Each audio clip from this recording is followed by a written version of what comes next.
Hey, Stormers. Guilty on all counts. Donald Trump becomes the first U.S. president convicted of a crime.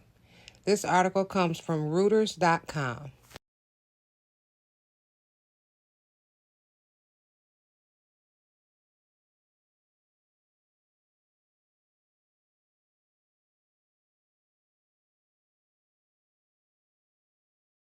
New York, May 30th, Reuters. Donald Trump became the first U.S. president to be convicted of a crime on Thursday when a New York jury found him guilty of falsifying documents to cover up a payment to silence a porn star ahead of the 2016 election. After 2 days of deliberation, the 12th member jury pronounced Trump guilty on all 34 counts he faced. Trump watched the jurors dispassionately as they were polled to confirm the unanimous verdict. Justice Juan Merchan set sentencing for July 11th, just days before the Republican Party is expected to nominate Trump for president ahead of the November 5th election. Trump faces a maximum sentence of 4 years in prison, though others convicted of that crime often receive shorter sentences. Fines or probation. Incarceration would not prevent him from campaigning or taking office if he were to win. He will not be jailed ahead of sentencing. Merchant thanked the jurors for their service and told them they were free to speak about their experience on the jury if they wished. Nobody can make you do anything you don't want to do. The choice is yours, Merchant said. The verdict plunges the United States into explored territory ahead of the November vote, when Trump will try to win back the White House from Democratic President Joe Biden. Trump, 77, has denied wrongdoing and was expected to appeal. This was a disgrace, Trump told reporters afterwards, as he proclaimed his innocence and repeated his complaints that the trial had been rigged against him. The verdict is going to be November the 5th by the people, he said.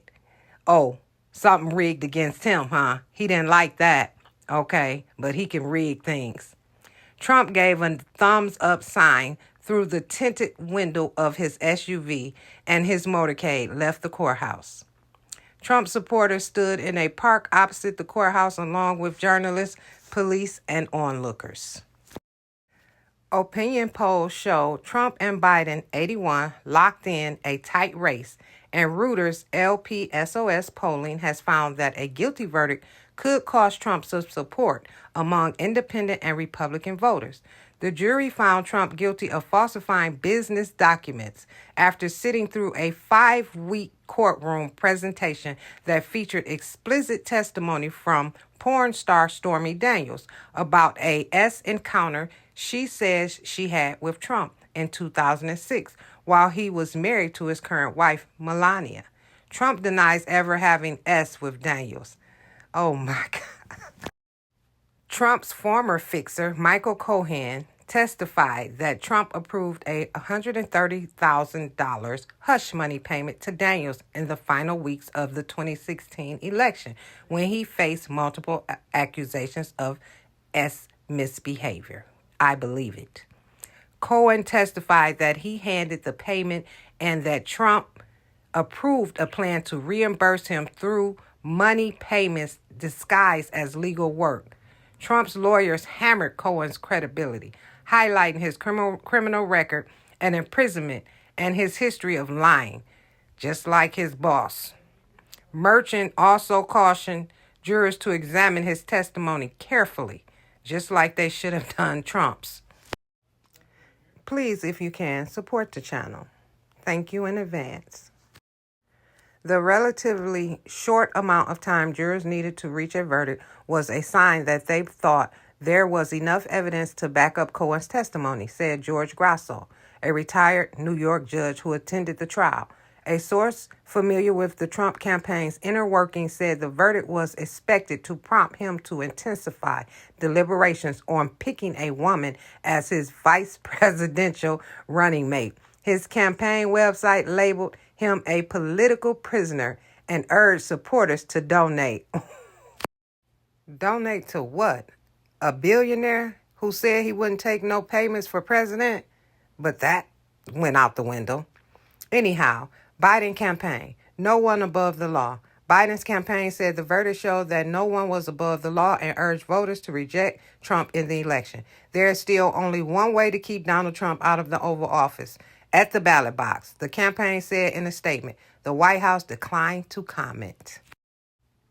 Trump's fellow Republicans quickly condemned the verdict. Today is a shameful day in American history. House of Representatives Speaker Mike Johnson said in a prepared statement. The jury notified the court they had reached a verdict at 4:20 p.m. 2020 GMT and read out loud all 34 guilty counts shortly after 5 p.m.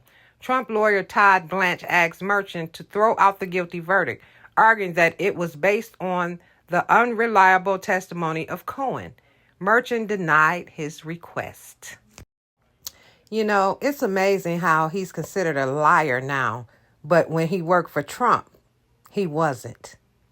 Trump's near certain appeal is likely to focus on porn star Daniels' salacious testimony about their alleged encounter, as well as the novel legal theory prosecutors used in the case.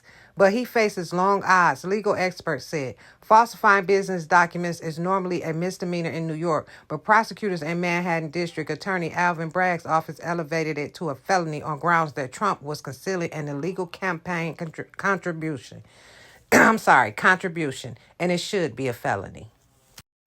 Trump had complained that he could not get a fair trial in his heavily Democratic hometown, just like it wasn't a fair election. The case was widely regarded as the least consequential of the 4 criminal prosecutions Trump faces.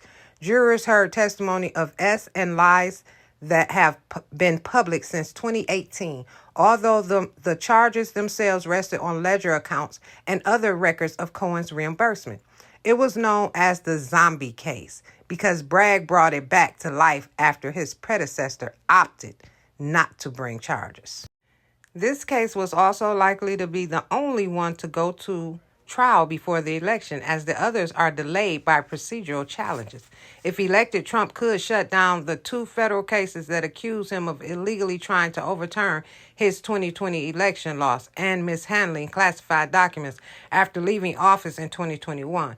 He would not have the power to stop a separate election subversion case taking place in Georgia. Trump has pleaded not guilty in all cases and has portrayed his various legal troubles as an effort by Biden's Democratic allies to hurt him politically. He would never plead guilty to anything. He would never own up to anything. And are they making rules as they go? How can he be the president behind bars? He should be facing more charges, people. People lost their lives in that riot he incited on the Capitol because he lost. Sore loser. Remember to hit that like button on your way out. And remember, don't allow anyone to steal your joy.